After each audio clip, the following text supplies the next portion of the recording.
This is Behind the Mic with AudioFile magazine.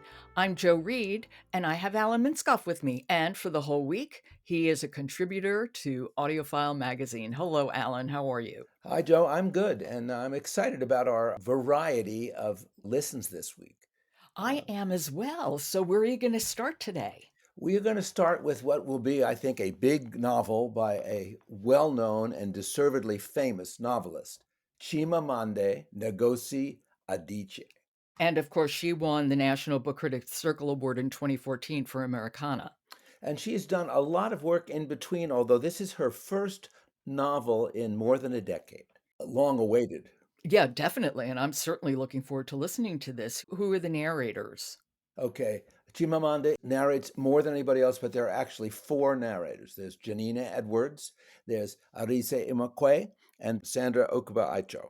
Yay. Tell us a little bit, give us a thumbnail of the book, and then explain how the different narrators are used. What's very interesting is this is really more like novellas. It's a novel tied together in really a quartet of novellas.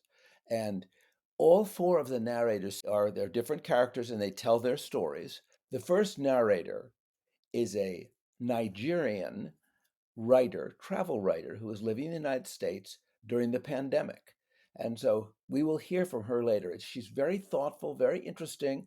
And like the three Nigerian women, she's also a successful person. And the fourth person is also from West Africa, but she is a maid in a posh hotel. And the three of them know each other very well. And the maid actually works for the initial narrator, the travel writer.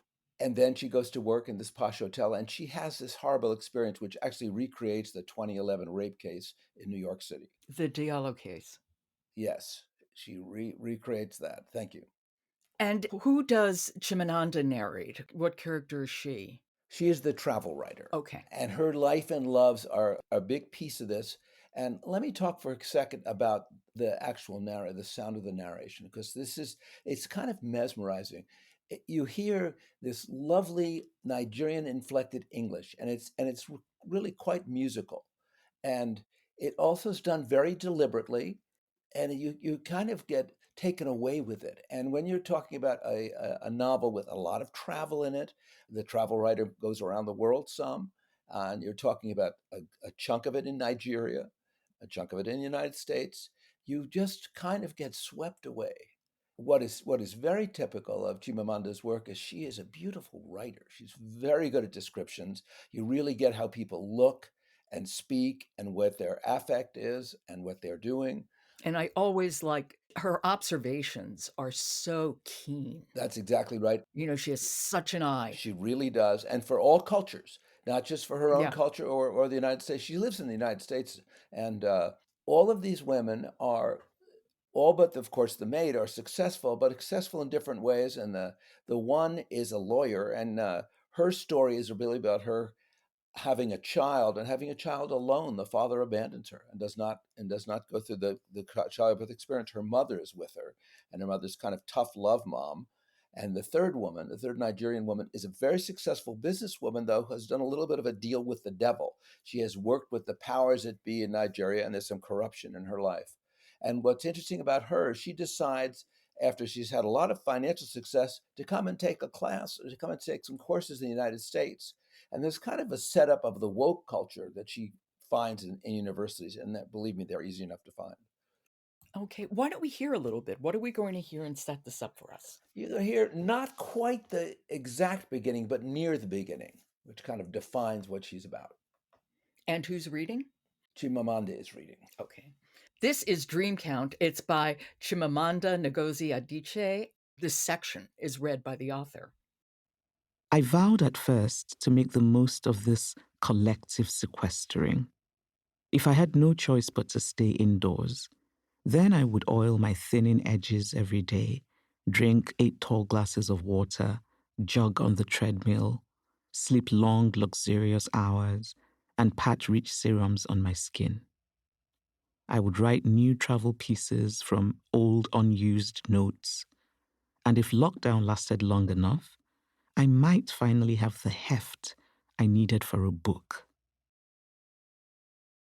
beautiful, beautiful voice. God, she could be a narrator. I mean, it's so measured and thoughtful and compelling. Absolutely. There's a unique thing in the way she does this. At the very end, there's an author's endnote, and it's quite distinct, and it goes on for a bit because she wants to tell her story of why she wanted to recreate the story of the 2011 rape of the maid. And she reimagines it. This is very different. In fact, you get it a little bit from the point of view of someone who feels tremendously put upon. This woman who was going to court and how difficult that was.